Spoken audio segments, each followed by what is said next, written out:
Salve, eu sou o Diego Xavier da Bike. Eu sou o Julito Cavalcante da Bike e você está ouvindo Por Trás do Disco, no podcast Vamos Falar Sobre Música.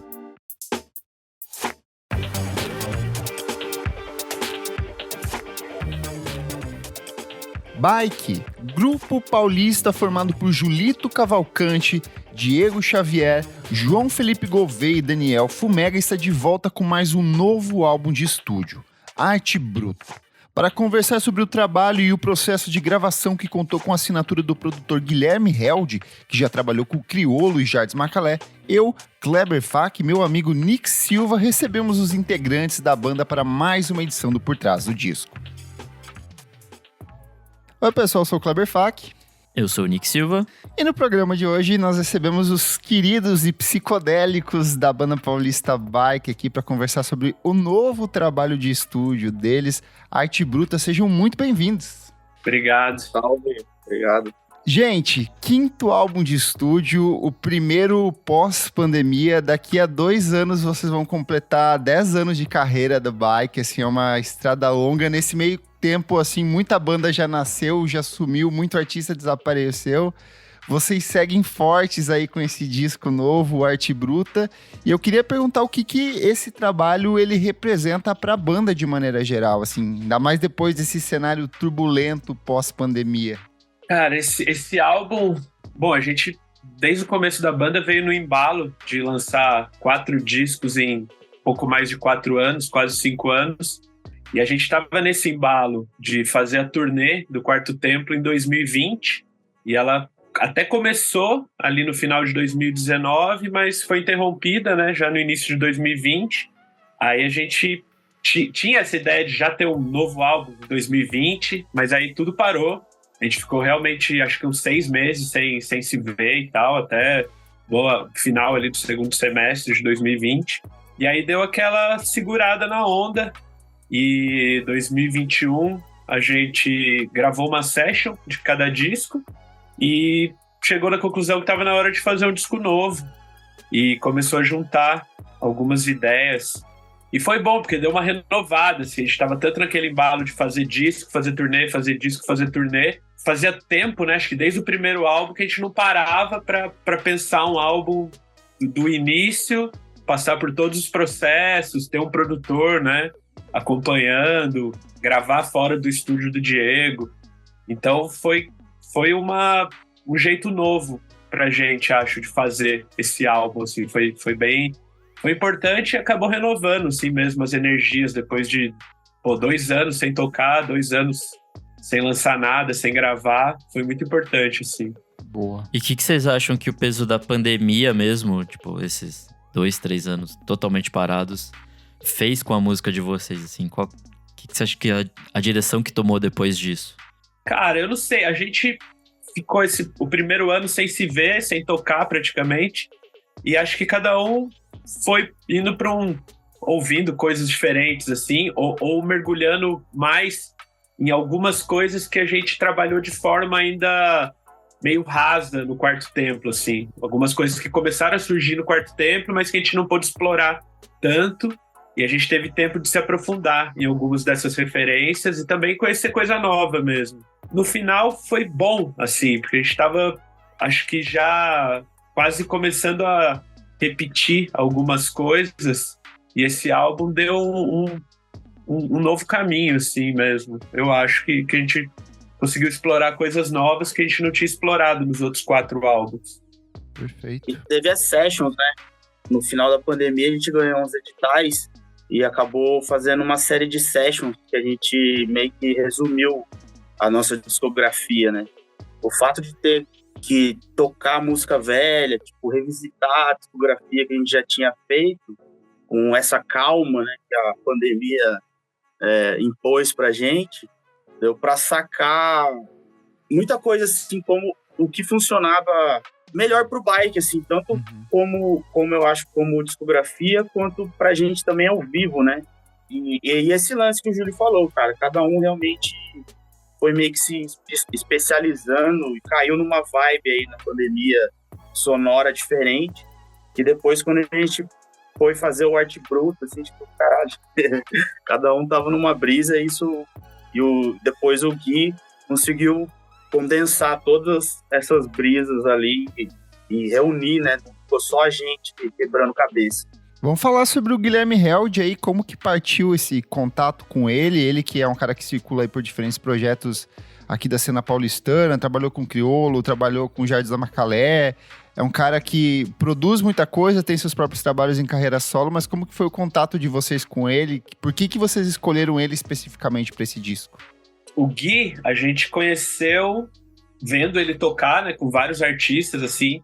Eu lembro até de ter visto uns shows do Criolo, sei lá, uns 10 anos atrás, assim, na época do Nó na Orelha, com a banda grande, assim. Daí eu falava, pô, da onde que é esse guitarrista, né? Porque ele tinha aquela coisa psicodélica, trabalhava bastante com feedback, assim, era bem um cara que eu não ia imaginar tocando com um artista de rap. Apesar do Nó na Orelha ter vários caminhos, né? Não é só um disco de rap. Pra mim foi uma surpresa. E aí eu fui entendendo que ele já tinha tocado com o Verocai, era tipo um discípulo do Lani, né? Ele morou com o Lani, tinha aquele projeto Alpha com o Lani. Aí eu fui entendendo a guitarra dele.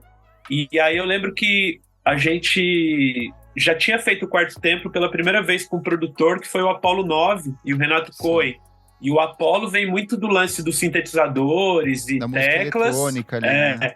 E o Renato da música eletrônica total. Então tem um pouco disso no Quarto Templo. E uma das coisas que eu e o Diego a gente conversava era que a gente queria tomar um novo caminho para as guitarras agora no Arte Bruta. Porque, pô, a gente já tava nas nossas guitarras ali 4 discos e tal. Os 3 primeiros a gente mesmo produziu. E o 4º disco teve esse complemento de teclas e um pouco de coisa eletrônica. E agora a gente queria tomar um novo rumo para as guitarras. E a gente pensou em outras pessoas, mas no final das contas a gente chegou à conclusão que o Gui era o cara, assim. E eu lembro quando eu vi o lançamento do Besta Fera, do Jardim Macalé, no auditório do Ibirapuera, que foi quando eu falei, porra, esse cara realmente tem uma linguagem que a gente gosta, que tem a ver com outros guitarristas que a gente curte. E o cara tá aqui, né? Tá aqui do lado, super acessível e tal. E no meio do caminho, o Thunderbird, que é nosso amigo, mostrou o trampo do Gui, né? O disco solo dele, que acho que saiu em 2020, se eu não me engano. Saiu bem no meio da pandemia ali. Saiu bem no meio da pandemia, que tem, músicas incríveis, tem uma produção foda. E, ao mesmo tempo, o Thunder mostrou o nosso som pro Gui. E rolou esse primeiro todo contato. meio de campo ali. O Thunder e o Gui tinham uma banda, ou tem ainda uma banda, que chama Electromotor. Eu não sei se eles já lançaram alguma coisa, mas eles já fizeram alguns shows. E até no disco do Thunderbird tem uma música do Gui, tem uma música nossa, né, no disco que saiu ano passado. Então ele fez esse primeiro contato, e aí quando a gente pegou para produzir as músicas do Arte Bruta, já era, sei lá, final de 2021, tipo outubro de 2021. E aí a gente entrou em contato com ele. Aí eu lembro que fui no estúdio dele, que é aqui em São Paulo, final ali de 2021, dezembro. Mostrei algumas coisas que a gente já tinha feito no estúdio. E a gente conversou, trocou muita ideia, falou de referência e tal. Conheci o estúdio, conheci as guitarras e pedais que ele tinha, que isso pra gente foi uma parada que era isso, né? A gente queria tomar um novo caminho, assim, não gravar só com as nossas guitarras, os nossos pedais e tal. Misturar bastante uma assessoria de guitarra mais forte. Assessoria de guitarra mais forte, assim. E rolou, né? Aí foi meio que isso. Ele pegou umas ideias que a gente tinha ali. E aí, a partir de janeiro de 2022, que a gente começou a se encontrar, todos, e começou a gravar. E aí, muita coisa foi se misturando, juntando, né? Algumas coisas que ele acrescentou também. Aí a parada começou a se estruturar ali, no início de 2022. Perfeito. Massa. Esse disco tem capa de Julie Ribeiro ali, ela tem... É quase uma história em quadrinhos, assim, as coisas meio interligadas ali, elas se conectam. Sim.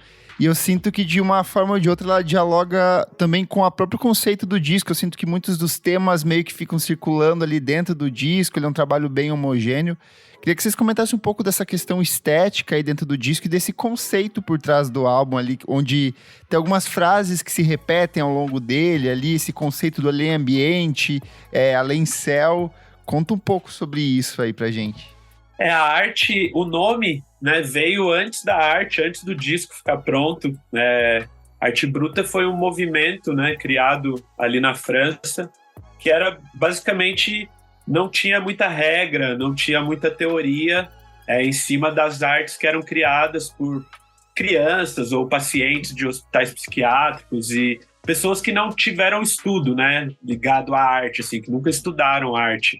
Faziam o que estava um pouco na cabeça mesmo, aquela mistura de ideias, mistura de referências, coisas que já estão dentro da mente mesmo, que acho que também tem um pouco a ver com como foi feita as músicas do disco. A gente não seguiu muitas regras, assim, né? Então, partiu do nome, e aí a Julie já acompanha a gente desde o segundo disco, né? Segundo, terceiro, quarto e agora o quinto disco são as artes dela. No primeiro álbum, ela também fez um clipe de uma das músicas do primeiro álbum, já fez cartazes, o nosso logo foi ela que fez, então ela já já faz parte da parada mesmo, assim, né? É uma super parceira da banda, e foi legal, assim, porque chegava com as referências, com as letras das músicas, a gente queria que tivesse um pouco das artes dos outros discos também misturado, e aí a maioria das músicas falam, né, de certa forma, da natureza, de animais, então tinha que ter isso, e aí veio a ideia dela de ter a gente na capa também, porque a gente nunca apareceu em nenhuma capa, nem em foto, nem na parte interna dos vinis, nada. A gente...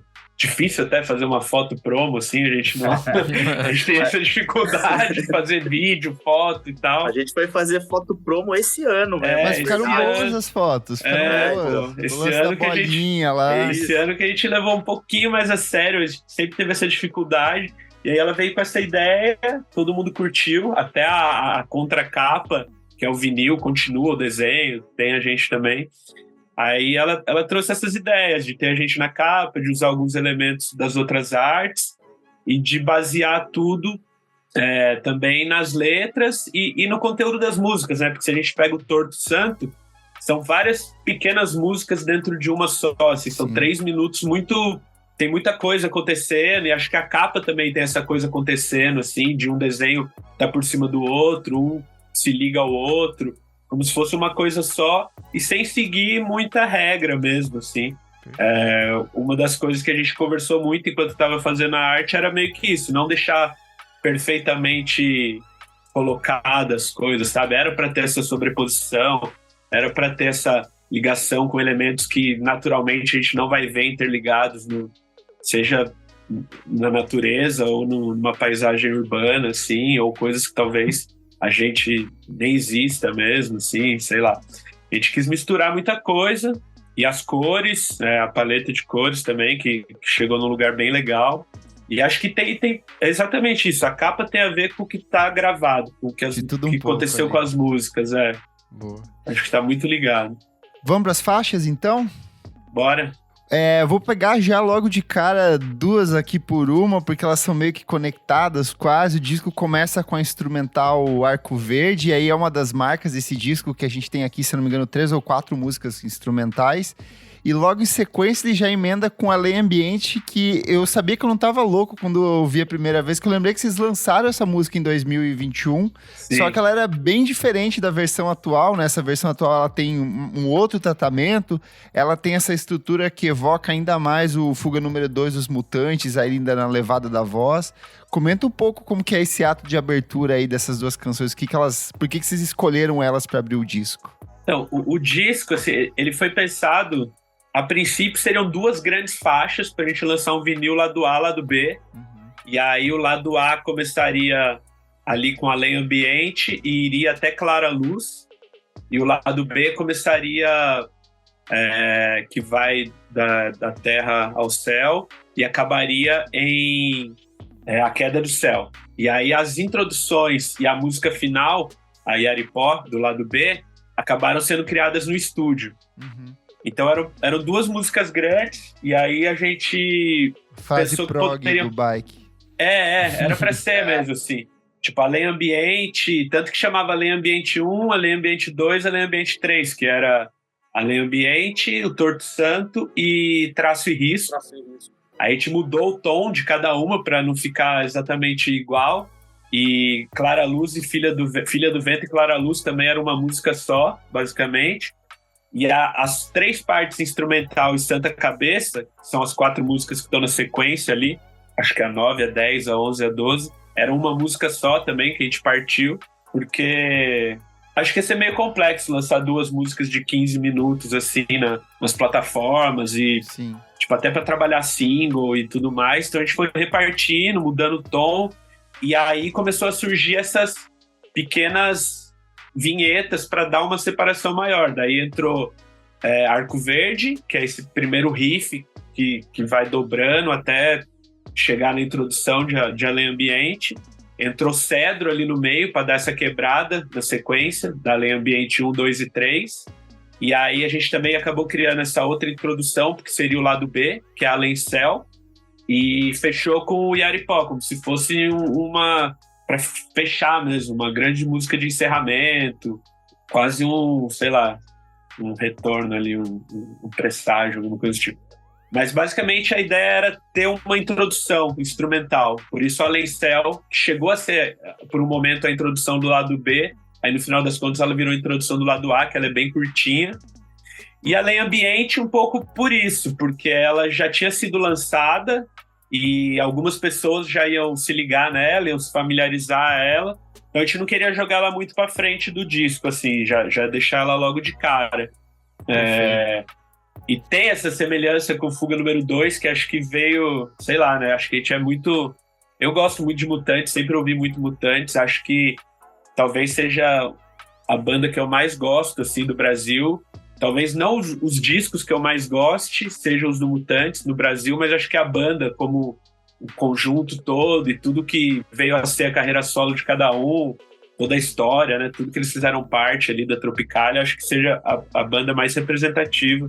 E partilho muito desse pensamento. E aí acho que tá na cabeça. Eu acho até que foi o irmão do Diego que uma vez ouviu e comentou, pô, isso aí tá me lembrando não sei o quê. Daí quando a gente viu já era, já tinha ido. E já tinha gravado. Já tinha gravado e não tinha... Ninguém tinha sacado. Aí o irmão dele falou, aí depois de um tempo, aí acho que o Matias, quando ouviu o disco, ele falou, daí agora, tipo, falou, pô, agora já é mesmo, né? Virou isso.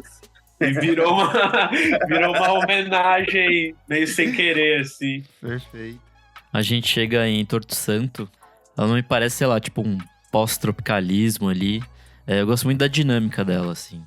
A cadência da bateria é tipo, bem marcada. E acho que o melhor pra mim dessa faixa é o diálogo das guitarras, assim. Fica, tipo, vocês dois conversando ali através das guitarras, isso eu acho muito legal. Conta um pouco mais pra gente dessa faixa. Eu acho que essa faixa, ela meio que resume bem o disco, assim, né? Tanto que o final dela é a base da música que fecha o disco, que entra aquele violão com coro, e tem essa brincadeira toda das guitarras, que acho que veio um pouco do guia, eu acho, esse respiro, porque acho que nos outros discos a gente tocava tudo ao mesmo tempo, todo mundo, sem parar, assim. Eu acho que esse disco, na mixagem, acabou tendo alguns respiros de voz, em alguns momentos a voz sozinha, as guitarras conversando bastante. E ela era parte do meio, assim, né? De Além Ambiente. E antes de chegar em Traço e Risco, ela era parte do meio. A gente mudou o tom também para dar uma diferenciada. E tanto que a letra, ela como se fosse uma continuação também. As letras são bem... quase um mantra, né? Elas ficam se repetindo. É uma coisa bem circular, assim. É bem interessante como vocês colocam essas letras e que apesar de ter poucas palavras, tipo, elas vão ganhando significado novo a cada nova passagem, assim, é bem interessante. A gente acaba usando as mesmas palavras em algumas músicas e mudando a ordem para tentar dar esse outro sentido com as mesmas palavras, para ficar um pouco essa, sei lá, né, para ficar mais livre mesmo. A gente não tenta escrever algo que já seja, que você escute e já entenda o que a pessoa está querendo passar. Na verdade, fica mais para cada um interpretar mesmo o que está entendendo. Se a gente não está falando diretamente sobre um tema específico, acho que aquilo ali é um pouco para representar qualquer coisa, ou às vezes só para fazer parte daquele todo ali do instrumental. Eu acho que é mais ou menos por aí também. Boa. Acho que já faz parte um pouco do nosso universo, cara, também. Sim. A gente meio que sacou, né? Nesses anos todos, assim, a gente tem muito o feedback, assim, das pessoas falarem pra gente que ficam chapadas mesmo no show sem ter usado nada, né? Então, esse conceito foi uma coisa que a gente resolveu aprofundar bastante, assim, nesse disco, assim. Esse e também um lance que a gente fez uma gravação antes do Arte Bruta com o Dudu, que foi um cover de Legião Urbana que não saiu e ficou parado, aí ficou travado na história. Isso não foi lançado, né? Não, cara, é para um documentário do Renato Russo. Ah, é aquele que não tá foi travado. pra frente. Não, monte tá de artista pronto. brasileiro gravou e cancelou de Elza, última hora, é verdade. Tem a Elza Soares, é incrível. Deus. Assim. Surreal isso. E esse- eu Tá lembro. travadão, faz 1 ano e meio já. A gente espera que saia em algum momento. E esse trabalho com o Dudu, ter feito conhecido o Dudu e feito esse Dudu trampo com- Marotti. Dudu Marotti, Queridíssimo. Já Sim. participou aqui também. Fantástico. Ah, ele. da hora. Cara, foi a primeira. Ele é um cara muito pra cima, né? Assim, Aham. muito pra frente. E foi a primeira. Depois da experiência com o Renato e com o Apollo, ele é um cara, eu acho que assim, mais dançante, vamos dizer assim. Quando a gente gravou lá no estúdio, ele sempre falava uma parada: não, meu negócio tem que. A galera tem que abrir o bracinho. Fazer assim, Tem que curtir. E esse foi um conceito que a gente quis levar pra caramba, assim, pro Arte Bruta, assim, a gente tentar, além das guitarras que a gente, né, escolheu o Guilherme ali pra fazer aquela assessoria, né, pra trazer os fãs, das guitarras, dos timbres, teve essa parte, assim, que o Guilherme já chamava de pista, da gente trazer esse balanço, né. A gente tentar, da nossa forma, ser mais dançante, mais pulsante, né? Chapante e pulsante. Esse foi um rolê que rolou muito, assim, em todo o disco Arte Bruta, porque durante um período, ficou um bom tempo o Júlio e o Daniel, batera, né, tipo, tocando os dois juntos, entendendo ali o esqueleto, e eu e o João tava meio enrolado com várias questões de trabalho, de edital, por fora. Antes de a gente cair pro Gui, a gente fez uma demozinha aqui no estúdio, que aí esse bagulho, esse mote, assim, de tentar deixar a parada mais mântrica e dançante, foi o que ditou a regra, assim, eu acho. Acho que a gente tava muito, né, já acho que desde o quarto tempo a gente já tava muito no lance do krautrock, né? Aquelas baterias repetitivas, mas quando eu e o Daniel começamos a trabalhar as bases, a gente tava muito mergulhado no Silver Apples, né? E tipo, principalmente nas baterias, assim, que é uma coisa que o Daniel levou muito pro disco. Aquela coisa de beat orgânico, mais pulsante e dançante, assim, sem cair no que seria um beat eletrônico, de loops e tal. Uma coisa orgânica, mas bem dançante, assim. Perfeito. É curioso que você fala de bateria, porque daí a gente chega aqui na quarta faixa, ela tem participação do Guilherme Held, tô falando de Cedro, mas é uma que destaca a percussão de um jeito um pouco diferente, é que ela tem uma pegada, uma brasilidade ali no fundo, não sei, às vezes evoca uma coisa meio africana em alguns pontos. Conta como que é essa música, que tem 1 minuto e 46, mas que parece que tem muita informação ali diluída dentro dela também. Essa música é uma parceria, né, do Gui com a gente. Essa e Aripó, que é a última. São as duas parcerias do disco. Nessa, o solo é o Gui que gravou, quando entra aquele solo de guitarra, bem característico dele.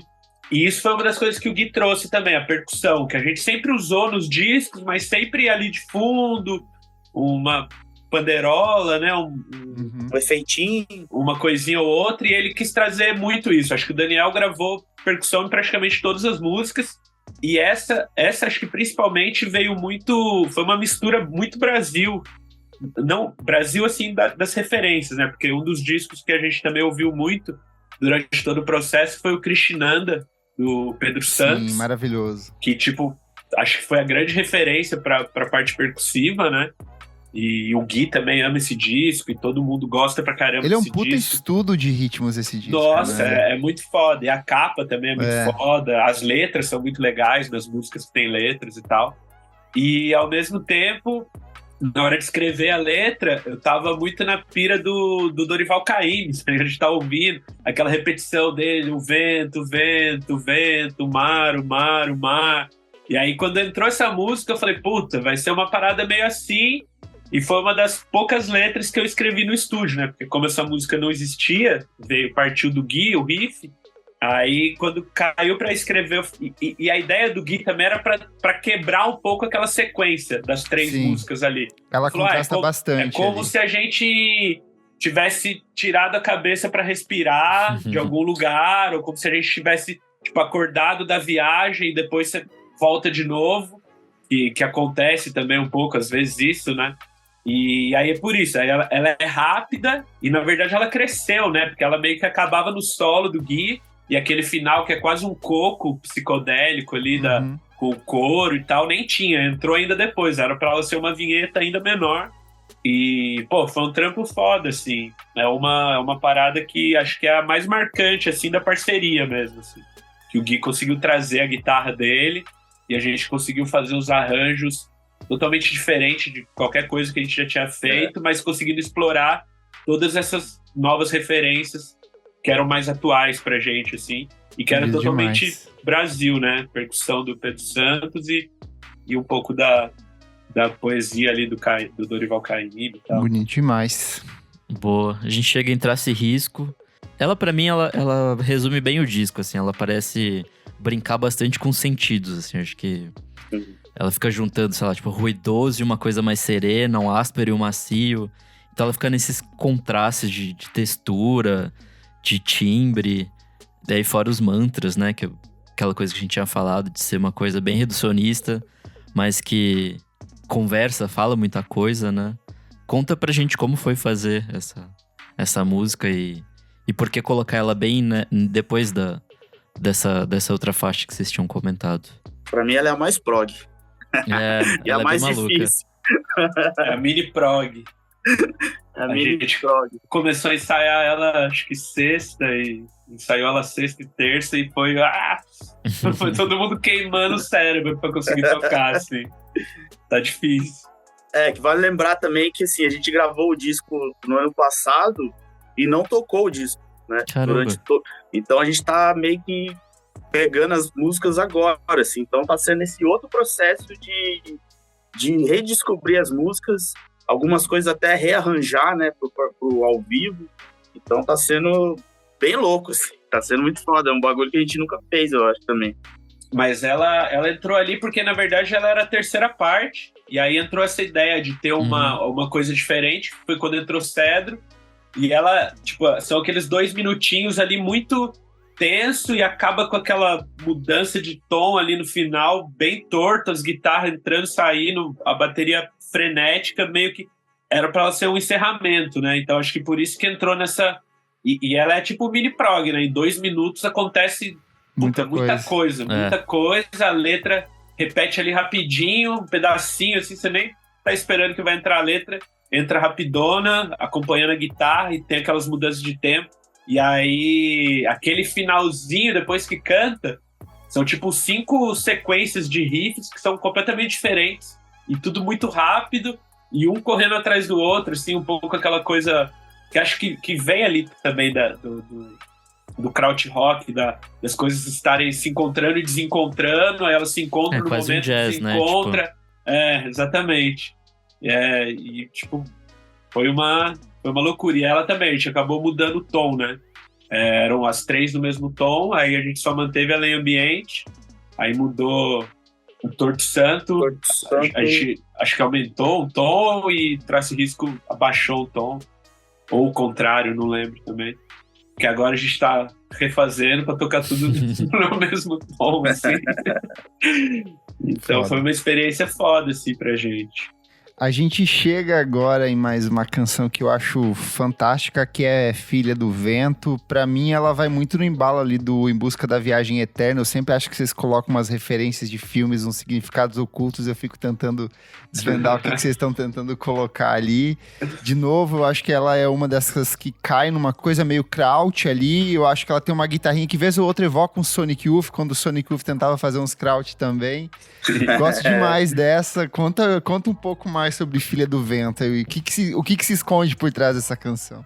Cara, Filha do Vento, ela foi bem isso, cara. Eu não lembro agora qual música do Sonic Youth que era, mas era uma que ficava na minha cabeça. E aí quando eu, rolou, quando eu fiz Filha do Vento, assim, eu sempre lembrava disso. É bem a guitarrinha do início ali. E aí ela foi tomando forma também, desse jeito, com todo mundo.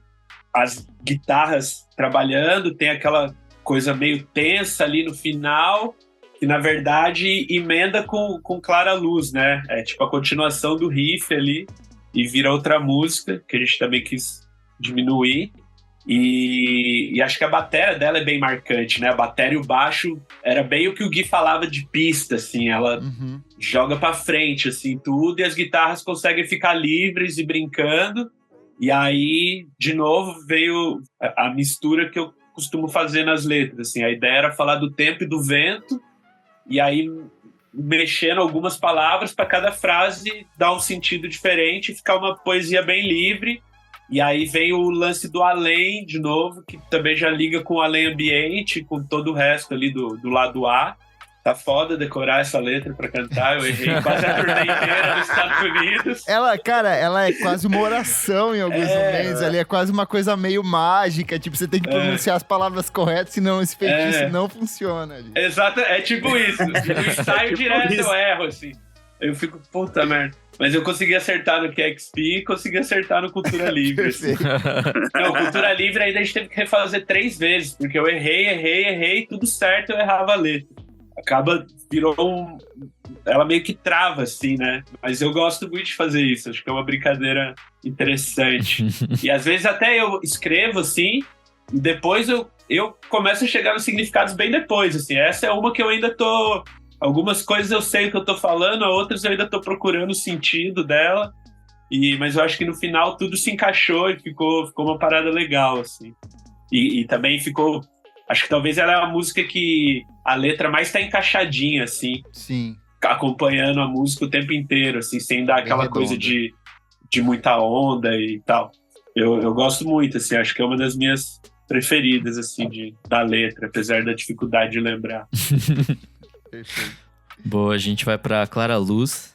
Ela me lembrou bastante as coisas do primeiro EP do Tame Impala, aquela coisa que era... Tinha um refino, mas ainda era muito bruto, assim, o jeito que eles faziam as coisas. E acho que, na verdade, dá a tônica do disco, né? Dessa coisa de sei lá, vocês se entregarem à obra e meio que não saber exatamente pra onde ela vai, pelo que eu entendi, assim, do que vocês falaram até agora. Tipo, vocês fizeram sem saber onde chegar, mas chegaram num lugar muito legal. Fala um pouco dessa música pra gente. A gente tava ouvindo muito Kraftwerk também, pra fazer esse disco. E essa é meio que a nossa tentativa de Autobahn, com um riff que, segundo as palavras do Gui, é um riff de guitarra pra fazer o Kevin Park ficar com inveja. E foi meio que essa foi a brisa. E ela tem um pouco isso, acho que a ideia do Autobahn é que tem hora que parece que os instrumentos estão realmente apostando corrida, né? Sim. Um passa, daí o outro vem, ultrapassa de novo e fica aquela troca. E acho que dá pra perceber um pouco em Clara Luz que às vezes a guitarra tá numa, a bateria em outra e o baixo tá em outra. Em alguns momentos eles se cruzam.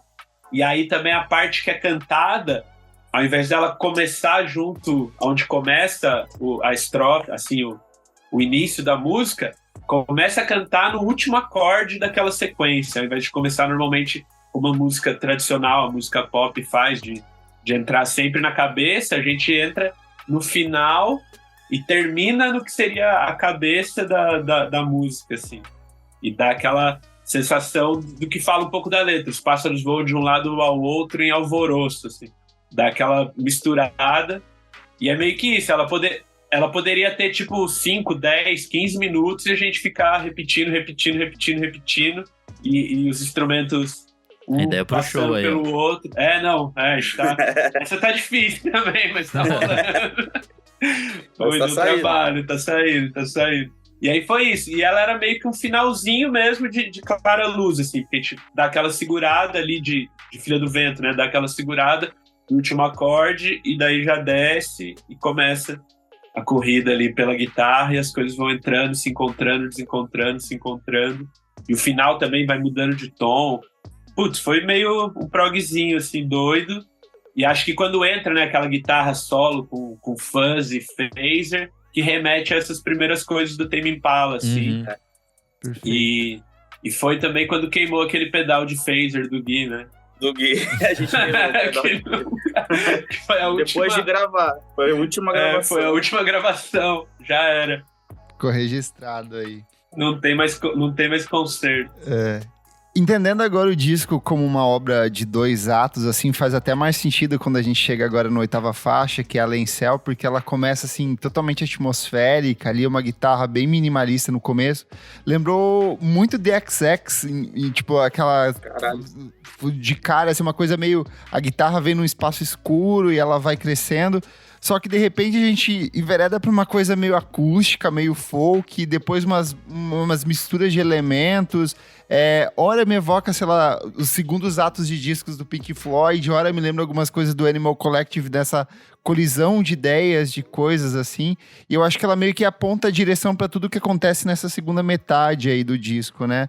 Mas conta aí qual que é a pira por trás dessa música, que eu acho incrível, que é a Lencel, e que, de novo, 2 minutos e 39 segundos. É muita coisa acontecendo numa faixa tão curta aí. Eu acho que isso, quando a gente resolveu separar as faixas e criar várias pequenas faixas, essa foi um pouco a ideia, né? Porque a gente sempre lançou música muito longa, que as coisas aconteciam, às vezes demoravam um pouco para acontecer, repetiam muito até acontecer. Dessa vez a gente tentou condensar tudo e que tudo aquilo que a gente fazia em 5, 6 minutos acontecesse em 2 ou 3, e aí fica esse tanto de informação, o que também acho que dependendo do ouvinte vai gerar aquela curiosidade de ouvir até identificar tudo que tá ali.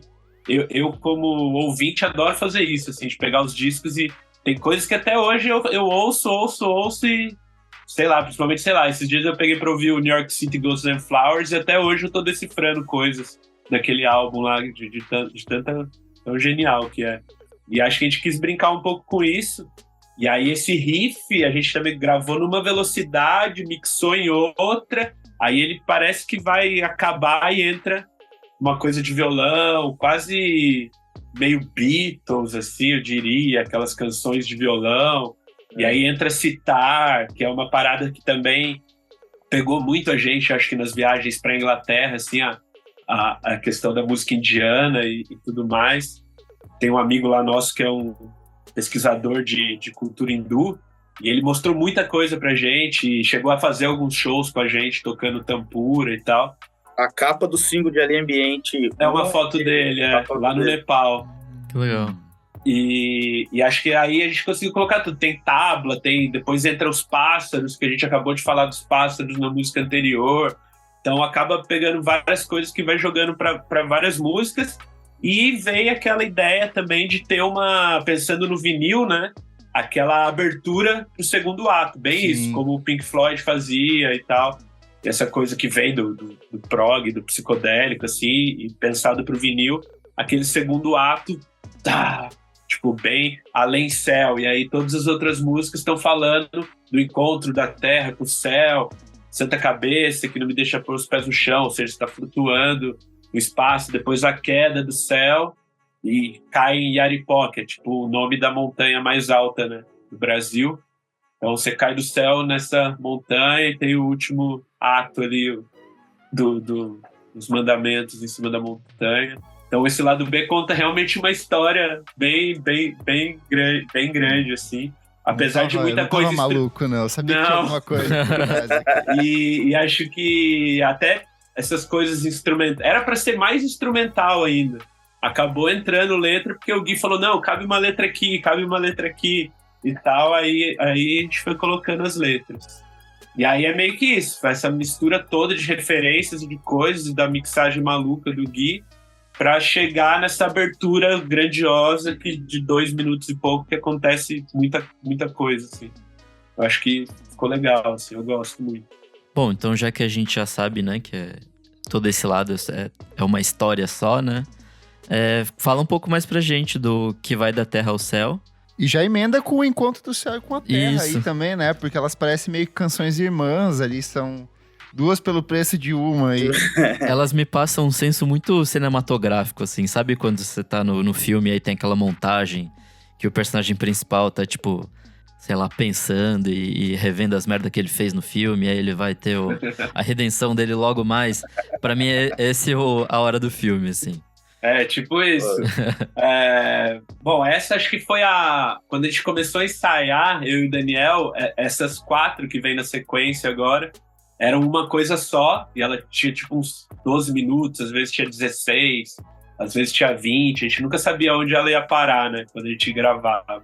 E ela é meio que isso, começa ali com a guitarra, aí tudo se encontra, cria um clima, aí parece que tem um ponto de virada ali, né, pra segunda faixa, e é mais ou menos isso. Dá aquele tandã, aí acontece alguma coisa, e é isso, e é basicamente o título da música, se você imaginar assim, que vai da terra ao céu, é isso, e aí é o momento que você chegou e encontrou, né, daí você faz o ponto de virada, que é o encontro do céu com a terra. Aí eu imagino mais uma coisa a meia altura, já, assim, sabe? Você já saiu da Terra, mas você ainda não tá totalmente lá. É aquele encontro. E acho que vai acontecendo, né? Vai acontecendo muita coisa, a gente vai mudando muita coisa, vai entrando, saindo elementos, assim. E pela primeira vez, assim, a gente conseguiu realmente construir uma parada instrumental, né? Que era uma parada que a gente falava e acabou nunca tendo nenhuma faixa instrumental em nenhum dos outros discos. E acho que tem muito a ver também com o que a gente faz ao vivo. Os nossos shows costumam ter muita parte instrumental, pouca parte cantada, assim. Eu acho que a sensação que eu fico do disco todo, de maneira geral, é que são canções curtas, mas que elas abrem possibilidades justamente para as apresentações ao vivo, né? De vocês experimentarem. Sim, é exatamente isso. A gente não queria fazer um disco tão longo. Primeiro que a gente sempre tem o pensamento do vinil, que cabe em 40 minutos, 20 minutos de cada lado, e tipo, a gente sempre pensa nisso. Também, se for pensar mais em relação às plataformas digitais, de músicas muito grandes, que não tem funcionado muito bem. E acho que isso, para não cansar tanto ali na audição, mas para dar esse espaço todo para a gente brincar o tempo que a gente quiser no show. A gente pode fazer esse mesmo repertório num show de 40 minutos, ou de 50, ou de 1 hora, e depende do tempo que a gente precisa fazer o show, o quanto a gente pode brincar, porque depois que a gente já se familiarizou com todas as partes e entende a construção toda da música, a gente consegue brincar à vontade e mudar a dinâmica, mudar o ritmo da parada. Então acho que esse lado B é bem isso, assim, ele traz essa coisa do que a gente faz ao vivo. E acho que essas 2 faixas juntas exemplificam muito bem isso, assim. Boa. Então depois dessa duplinha a gente chega em Senta Cabeça, que acho que é a minha música favorita do disco. A minha favorita aí. do disco também. Porra, eu ia falar isso. Era da hora. É a mais descaradamente krautrock daqui. Nossa, o Khan grita, o Noi grita. Sim, Putz, grita demais. Muito boa. Mas a coisa que eu acho mais bonita é a sensação de movimento que ela tem, assim, que é uma coisa que tá tanto impregnada na batida, que obviamente dita o ritmo, mas no movimento da guitarra, assim, cara. Parece que ela te joga pra frente. Eu botei pra correr esses dias na esteira aqui e funcionou bonito, assim. Que ela fica naquele tchac, tchac, tchac, tchac, tchac. Estudar esse movimento. E acho que vem muito disso, da bateria ali, né, do Motor Rick, que vem dessas bandas todas que a gente... Nossa, foi maior, né? A gente fica caçando os vinis nessas viagens aí, daí rolou também uma lá, que era um vinil que tava todo mundo caçando. E aí quando o Daniel achou, só tinha um, rolou uma tristeza, assim, dos outros. Em busca da pérola. Assim. Em busca das pérolas. E, pô, o krautrock acho que tá acompanhando a gente faz muito tempo já. Assim, acho que ele apareceu um pouco no quarto tempo, ficou completamente evidente agora em Senta Cabeça, e é uma Acho que é uma parada que provavelmente vai continuar acompanhando a gente gosta muito e segue acompanhando. E era para ser instrumental também, porque ela era a continuação, né, das outras duas. E aí foi quando o Gui chegou e falou, pô, dá para colocar uma letra nessa daí, né? Daí ia ser só aquela primeira repetição, minha santa cabeça não me deixa pôr o pé no chão, que era uma frase que eu tinha no caderno de letras, assim, que tava solta, ela não fazia parte de nenhuma letra, de nada, era só essa frase solta. Eu falei, então vai ser só isso aí. Aí a gente repetiu 2 vezes e ficou nisso. Aí foi quando o Diego veio com a ideia de mais uma vez o Mutantes de referência, o lance do Bate-Macumba, né? E apesar de ir tirando as sílabas e dando um outro sentido, ainda mais na tonalidade do show, assim, que a gente vai dando, tipo, não me deixa pôr os pés no chão, aí depois é não me deixa pôr, depois é não me deixar. Vai cortando. E, tipo, vai cortando e vai dando até um outro sentido, dependendo da interpretação. E aí veio essa mistura aí do Noi com Mutantes.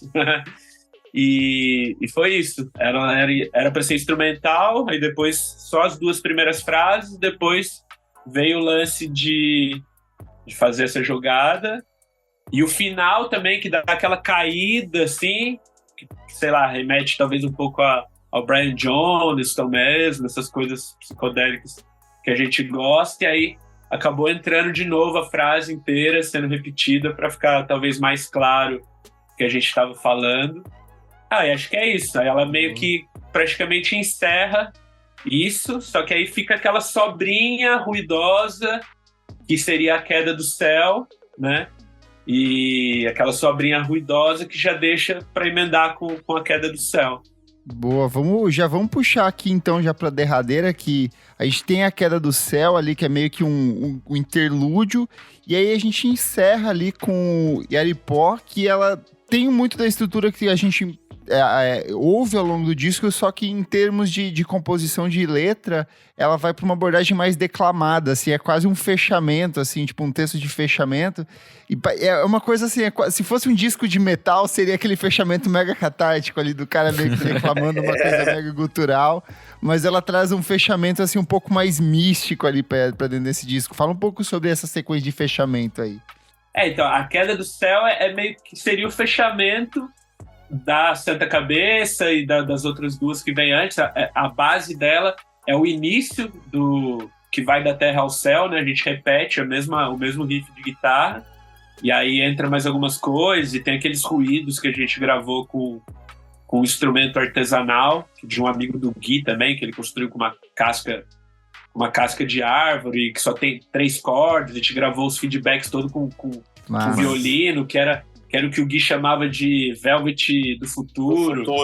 Que era tipo aquela coisa das violas com arco misturado com, sei lá, era um pouco isso. E cai em Yaripó, que é a mesma base que tem no final do Torto Santo, né? Que no final do Torto Santo ela entra só com violão e entra aquele coro angelical do Diego. E aí, em teoria, ela também seria uma coisa que ia ser só instrumental, só para encerrar o disco, que ela cresce, entra aqueles arranjos de sintetizadores, teclado, bateria meio Ringo Starr, fazendo aquelas viradinhas e tal. Era para encerrar assim, aí veio, mais uma vez, o Gui, falou, vamos colocar uma letra aí. E aí meio que já tinha acabado todas as letras, aí eu juntei algumas coisas que já estavam juntas e outras meio soltas, repetir algumas frases que tem durante o disco para dar essa sensação resumo ali, né? Para dar essa sensação de que isso faz parte de alguma coisa maior. E aí a ideia era meio que essa, tipo, a queda do céu, Yaripó é o nome do Pico da Neblina, né, que é o lugar mais alto do Brasil, é o nome indígena de lá. E aí era meio como se esse cidadão que caiu do céu caiu no lugar mais alto. E aí tudo que ele aprendeu no caminho, ele declama ali no final, e aí cada um tira a sua própria conclusão do que ele realmente está falando. Assim, porque tem esse tom meio messiânico, meio de fechamento, mas ao mesmo tempo não tem nada muito explícito, né? Você pode tirar a conclusão que quiser do que está sendo falado ali. Eu acho que encaixou bem, assim, arte bruta e toda essa volta que o disco deu, esse monte de informação em 35 minutos, assim, aí esse encerramento. E acho que foi um pouco essa ideia. E ela é uma música mais, né, acordes, assim, sai um pouco daquela coisa dos riffzinhos mântricos e tal. Uma coisa mais tradicional, assim, como canção. Mas aí entra essa sensação de que já ouvi isso em algum lugar, tanto a música quanto alguns pedaços da letra. E aí te remete ao resto do álbum. Pelo menos essa era a ideia, né? Não, funcionou super. A conclusão da redação do Enem. Tipo isso. Boa. Gente, para fechar aqui uma pergunta que a gente sempre faz e deixa os convidados com pulga atrás da orelha. Se vocês pudessem escolher uma única música do disco, cada um pode escolher uma e fica até mais fácil, mas uma faixa só, que representa o disco, aquela que vocês recomendariam, aquela que vocês mais gostam, qual que é a escolhida de cada um de vocês? Cara, acho que eu escolho o Torto Santo. Eu acho que ela resume bem o disco, assim, de timbre, de arranjo, de ter essa deixa do que vai acontecer até o fim do disco. E, tipo, ela, se fosse pra escolher uma só pra representar o disco, escolheria ela. E acho que é uma das que eu mais gosto também. Eu gosto do nome, eu gosto dela. Boa. E você, Diego? O Santo é foda, pô, vou ficar com Santa Cabeça, que eu acho que é a mais dançante, é a que a gente toca mais tempo, assim, foi a única que a gente tocou no ano passado. Mais pista, bracinho levantado aqui. Tem um segredo do Marote. Tem um segredo aí do Daniel, que ele falou que ele roubou o beat da bateria do Michael Jackson, talvez seja por isso que ela seja a mais dançante do disco. Então, vou ficar com ela, acho que é uma boa recomendação para quem não ouviu ainda, entrar no nosso universo, no universo do Arquite Bruto. Perfeito. Gente, muito obrigado pela participação de vocês aqui. Obrigado a vocês. Deixo aí o espaço para vocês darem as redes sociais da banda, onde as pessoas acompanham o trabalho de vocês. Vocês já falaram que vem vinil, aí já foi pensado como vinil esse disco. O que vem aí pela frente para divulgar esse trabalho? A gente vai começar agora, primeiro show do Arte Bruta, vai ser em Porto Alegre, final de maio. E a partir de junho tem bastante show. A gente vai para o show em São José dos Campos, né, que é a cidade natal da banda. Aí tem Curitiba, Floripa, vai ter o lançamento em São Paulo no final de junho. Aí a gente segue para Goiânia, Brasília e por aí vai. Isso é o que tem agora. A gente deve voltar para os Estados Unidos também no segundo semestre. E a ideia é essa, continuar tocando o máximo possível, que é o que a gente gosta bastante de fazer turnê aqui fora. A gente pôde voltar a tocar fora do Brasil, né? Desde 2019, que a gente não ia também, a gente voltou esse ano. E o vinil, a gente conseguiu também na pandemia prensar todos os que a gente ainda não tinha prensado e agora ter a discografia completa em vinil. Então só tá faltando Arte Bruta, tá rolando um financiamento coletivo, né? Pra prensar ele, apoia-se/Bike Arte Bruta. E as nossas redes são Bike Oficial, né? Todas, basicamente. Todas, basicamente. Vou deixar listadinho Bike aqui Oficial, no programa. né? E é isso, e tem por vir, tem Cultura Livre por vir, a gente deve gravar mais umas sessions, tem alguns remixes que vão sair também. A session do KXP ficou bem legal. Pô, valeu. Obrigado. Foi um dos primeiros testes ali, né? O Nick é cadelinha do KXP. A gente também, cara. A gente ficou muito emocionado conhecendo a Cheryl, gravando lá no estúdio. Puto, foi muito foda. O clima todo lá, o complexo KXP inteiro é muito massa. Legal. Foi muito emocionante. E aí é isso, deve sair umas sessions. Tem um remix já pronto do Kyotaro, que é do Minami Doishi, que é uma banda japonesa, assim, que é bem kraut, assim, também. Acho que até os caras estão vivendo em Berlim agora. Vai ter um remix do Bank, mais alguns. A gente tá finalizando o clipe aí para lançar em breve também. E acho que é isso, trabalhar ao máximo esse disco esse ano, ver se ele rende até o ano que vem, pra daí a gente começar a pensar em coisa nova, em um sexto disco aí, porque acho que é isso, gravar disco e fazer turnê. É isso aí. Valeu, gente. O Por Trás do Disco é um projeto paralelo do podcast Vamos Falar Sobre Música. Apoie a gente em padrim.com.br/podcast VFSM. Por apenas R$5 por mês você tem acesso a esse e outros programas com muita antecedência. Eu sou o @KleberFac no Twitter e no Instagram. E você também acompanha o meu trabalho no musicainstantanea.com.br. Quando esse episódio for ao ar, já deve ter rolado a crítica do Bike por lá. Então acesse. Eu sou @Nick_Silva no Twitter, Nick Silva no Instagram, e você lê meus textos lá no Monkey Bus. Não esquece de seguir a gente nas nossas redes sociais, @podcast VFSM em tudo, e segue a gente na sua plataforma de streaming favorita. Até a próxima edição e taca o play aí no disco do Bike. Até mais!